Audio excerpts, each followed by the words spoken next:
Aussi, moi, quand j'étais plus jeune, mes parents ils m'inscrivaient dans des activités parce que aussi, il se passait beaucoup de choses dans le quartier qui étaient plus ou moins violents. Et puis, pour éviter que je traîne la rue, que je devienne un délinquant, quand j'étais petit, mes parents ils m'avaient inscrit à la piscine Hogan, qui est sa rue Wellington.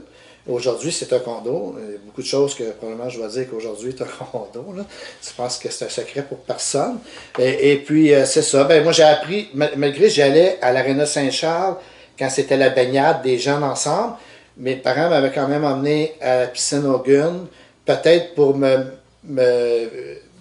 dans l'autre côté de la paroisse, je ne sais pas.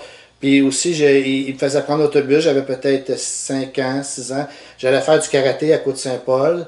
Et puis en plus de m'inscrire au hockey, fait que c'est sûr qu'à un moment donné, j'ai eu à choisir un loisir parce que ça devenait trop là, pour moi. Puis comme le hockey, c'était la chose que je préférais. Mais c'est ça, tu sais, c'était des activités qu'on me faisait faire quand j'étais jeune. Là. Mais le patin à roulette aussi, tu as appris à... Ben oui, ben là, il y a eu une époque où le patin à roulette, c'est avec les années disco des années 80, évidemment, tous les gens, il y avait des patins à roulettes.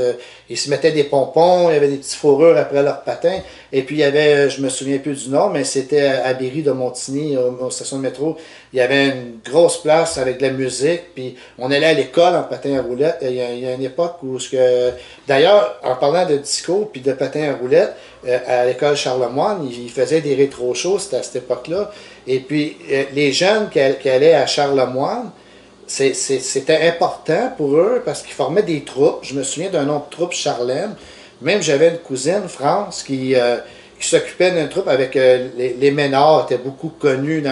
Ils ont fait beaucoup de travail pour former des jeunes, pour pratiquer dans la maison, casser probablement les oreilles de leurs parents avec de la musique. Puis ils prenaient un balai pour pratiquer. Mais quand il arrivait le rétro show, c'était vraiment splendide. Il y avait le rideau à l'école, à l'endroit où ça se faisait. Et puis les gens payaient une modique somme, c'est quoi, peut-être 50 cents ou $1, pour assister, pour voir ça. Et puis c'était présenté groupe par groupe. Puis là, il y avait un micro, même si ça ne fonctionnait pas, c'était du lip-sync. Mais les gens étaient habillés comme les chanteurs, ça pouvait être... il y avait plein de groupes. Il y avait Boy George. C'était les années disco, c'était très populaire à l'époque.